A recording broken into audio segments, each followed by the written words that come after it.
So it's clearly evident कि हमारी economy में ओवरसीज पाकिस्तानीज का मेजर रोल है। Without them our economy will collapse.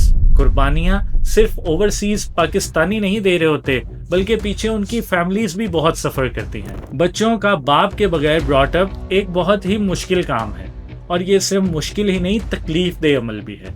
उनकी बर्थडे से लेकर उनकी ग्रेजुएशंस और फिर शादियां, बहुत से मौक़ों को सिर्फ इसलिए मिस करना पड़ता है ताकि टिकट पे इन्वेस्ट करने के बजाय इवेंट के लिए ज़्यादा से ज़्यादा पैसे भेजे जा सकें। एक इंसान जिसने अपनी जवानी, अपनी सेहत कुर्बान करके अपनी फैमिली को फाइनेंशियली स्ट्रॉन्ग किया, और ओल्ड एज में उसके बच्चे उसकी इंटरफेरेंस बर्दाश्त ही नहीं कर पाते, क्योंकि नेचुरली उनको आदत ही नहीं रही होती घर पे बाप की। तो पाकिस्तान को जब भी अपने ओवरसीज लोगों की ज़रूरत पड़ी है, उन्होंने बढ़ चढ़ कर हिस्सा लिया है। चाहे वो 2005 का अर्थक्वेक हो, पेंडेमिक का दौर हो, फ्लड्स हो, या कोई भी मुश्किल वक्त हो, वो बेचारे दिल खोल के पूरी इमदाद करते हैं यहाँ पे फंसे हुए लोगों की। लेकिन जब उनको वोट देने का हक की बात होती है तो वहाँ पे सब खामोश हो जाते हैं, और ये उनका एक मेजर हक है। वो डिजर्व करते हैं to vote for the person they like the most. अगर हेल्थ केयर नेग्लिजेंस की बात की जाए तो बहुत से लोग ऐसी जॉब्स कर रहे होते हैं जिनमें उनको लाइफ हेल्थ इश्यूज हो जाते हैं, जैसे केमिकल्स की वजह से स्किन कंडीशंस,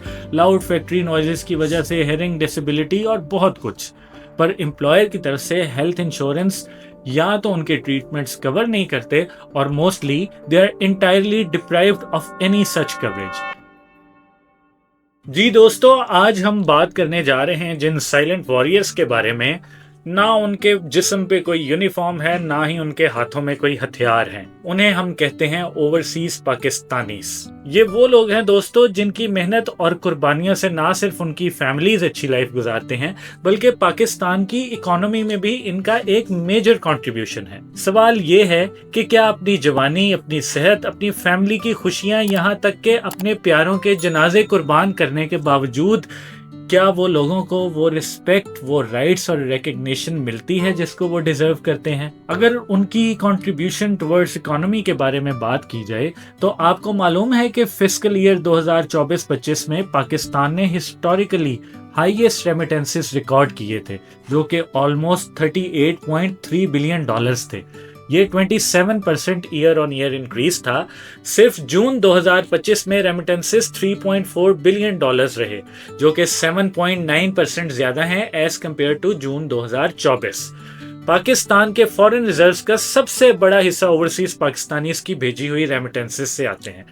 ये पैसे सिर्फ उनकी फैमिलीज का खर्चा नहीं उठाते, बल्कि मुल्क के इंपोर्ट्स, फॉरेन लोन्स और करेंसी को स्टेबल रखते हैं। सो इट्स क्लियरली एविडेंट कि हमारी इकोनॉमी में ओवरसीज पाकिस्तानीज का मेजर रोल है। Without them our economy will collapse. फिर उनकी पर्सनल सैक्रिफाइसेस की बात की जाए, पाकिस्तान में ऑलमोस्ट हर फैमिली का कोई ना कोई मेंबर या तो बाहर बेहतर फ्यूचर के लिए गया होता है, या बेचारा वहां पे बहुत सारा टाइम स्पेंड करके वापस आ चुका होता है।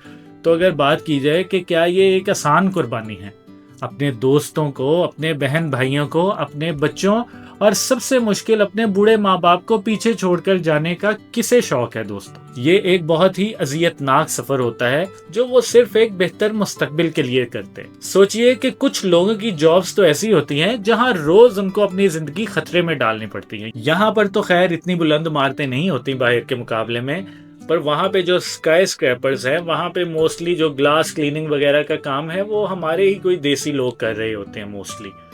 तो वहाँ पे रोज़ ऊपर चढ़ना, उनकी सफाई करना, that's not an easy job at all.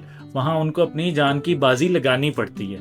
और लेकिन माना कि वहाँ पे ज़रा जो सेफ्टी मेजर्स हैं वो यहाँ के मुकाबले में ज़्यादा हो जाते हैं, बट स्टिल हज़ारों मील दूर बैठे हुए जो लोग बाज़ औक़ात वीज़ा और छुट्टी की मजबूरियों के तहत अपने बूढ़े माँ बाप के जनाजों तक में शिरकत नहीं कर पाते, क्या ये उनके लिए आसान होता होगा? पैसों की कमी की वजह से अपनी हेल्थ और डाइट को इग्नोर कर देते हैं वो, ताकि फैमिली को ज़्यादा से ज़्यादा कंफर्टेबल किया जा सके, और ये कुर्बानियाँ ज़िंदगी को तल्ख बना देती हैं। कुर्बानियां सिर्फ ओवरसीज पाकिस्तानी नहीं दे रहे होते, बल्कि पीछे उनकी फैमिलीज भी बहुत सफर करती हैं। बच्चों का बाप के बगैर ब्रॉट अप एक बहुत ही मुश्किल काम है, और ये सिर्फ मुश्किल ही नहीं, तकलीफ दे अमल भी है। ان کی برتھ ڈیز سے لے کر ان کی گریجویشنز اور پھر شادیاں، بہت سے موقعوں کو صرف اس لیے مس کرنا پڑتا ہے تاکہ ٹکٹ پہ انویسٹ کرنے کے بجائے ایونٹ کے لیے زیادہ سے زیادہ پیسے بھیجے جا سکیں۔ اور کئی بار یہ بھی دیکھا گیا ہے کہ 30-35 سال باہر نوکری کر کے جب ایک باپ واپس اپنی فیملی میں آتا ہے، جب وہ جاب لیس ہو جاتا ہے اور وہ واپس آتا ہے ری یونائٹ ہونے کے لیے، تو اس کو اس کی فیملی اس طرح سے ایکسیپٹ نہیں کرتی جس طرح ان کا فرض بنتا ہے۔ ایک انسان جس نے اپنی جوانی، اپنی صحت قربان کر کے اپنی فیملی کو فائنینشلی اسٹرانگ کیا، اور اولڈ ایج میں اس کے بچے اس کی انٹرفیئرنس برداشت ہی نہیں کر پاتے کیونکہ نیچرلی ان کو عادت ہی نہیں رہی ہوتی گھر پہ باپ کی۔ اب اس میں ہماری گورنمنٹ کی بھی بہت نیگلیجنس ہے۔ ہماری گورنمنٹ یہ ہیڈ لائنز تو ایشو کر دیتی ہے کہ اوورسیز پاکستانیز کی ریمیٹنس میں اضافہ، مگر جب بات آتی ہے ان کے بیسک رائٹس کی، اس کے بیسک رائٹس کی بات کریں تو property protection, legal aid, health insurance, voting rights, embassy and consulate support, تو سب کچھ بس اناؤنسمنٹ لیول پر ہی رہ جاتا ہے۔ We have never witnessed any kind of execution۔ دوستو، بہت سے ملکوں میں ایکسپیٹس کو ووٹنگ رائٹ دیے جاتے ہیں، لیکن ہمارے یہاں اوورسیز پاکستانیز کو اب تک ووٹ کا حق ہی نہیں ہے۔ 2018 اور 2022 میں سینٹ کمیٹی نے ایک پوسٹل ووٹنگ کی پاسبلٹی پہ کام تو شروع کیا تھا، لیکن اپوزیشن جو اس وقت تھی انہوں نے اس کو میرا نہیں خیال کہ ہونے دیا، اور نہ ہی وہ ہوا ہے۔ اب تک عمل میں ایسی کوئی چیز نہیں آئی۔ تو پاکستان کو جب بھی اپنے اوورسیز لوگوں کی ضرورت پڑی ہے، انہوں نے بڑھ چڑھ کر حصہ لیا ہے، چاہے وہ 2005 کا ارتھ کویک ہو، پینڈیمک کا دور ہو، فلڈز ہو، یا کوئی بھی مشکل وقت ہو۔ وہ بیچارے دل کھول کے پوری امداد کرتے ہیں یہاں پہ پھنسے ہوئے لوگوں کی، لیکن جب ان کو ووٹ دینے کا حق کی بات ہوتی ہے تو وہاں پہ سب خاموش ہو جاتے ہیں، اور یہ ان کا ایک میجر حق ہے۔ وہ ڈیزرو کرتے ہیں to vote for the person they like the most, لیکن ایسا کچھ بھی نہیں ہوتا۔ اس کے بعد اگر لیگل سپورٹ اور پراپرٹی ڈسپیوٹس کی بات کی جائے تو ایک جو بیچارہ نارمل اوورسیز پاکستانی ہوتا ہے، وہ سارا دن محنت کر کے وہاں پہ پیسے بناتا ہے، اور ساری عمر لگ جاتی ہے اس کو اتنے پیسے بنانے میں کہ وہ یہاں پہ کوئی اچھی پراپرٹی، کوئی اپنے بڑھاپے کا سہارا، کوئی مکان وغیرہ لے۔ اور یہاں پہ کچھ ہاؤسنگ سوسائٹیز یا کچھ ایک ایسا مافیا ہے جن کو پتہ چل جاتا ہے کہ اس پراپرٹی کا مالک باہر ہے، اور ایسے میں بہت سے چانسز بڑھ جاتے ہیں کہ اس کی اس پراپرٹی پر قبضہ ہو جائے۔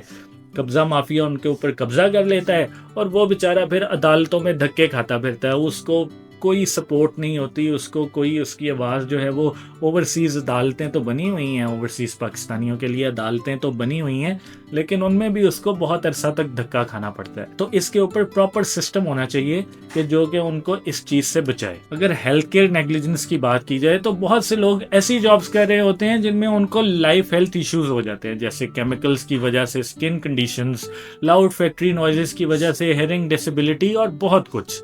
پر امپلائر کی طرف سے ہیلتھ انشورنس یا تو ان کے ٹریٹمنٹس کور نہیں کرتے، اور mostly they are entirely deprived of any such coverage.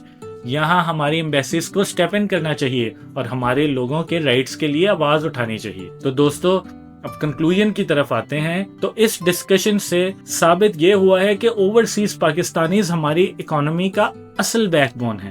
یہ لوگ اپنے پیاروں کو پیچھے چھوڑ کر بیٹر اپرچونٹیز کی تلاش میں ملک چھوڑ کر جاتے ہیں۔ اگر ہمارے ملک میں اچھی اپرچونٹیز اویلیبل ہوں تو کسی کو شوق نہیں ہے، no one would prefer to leave their country.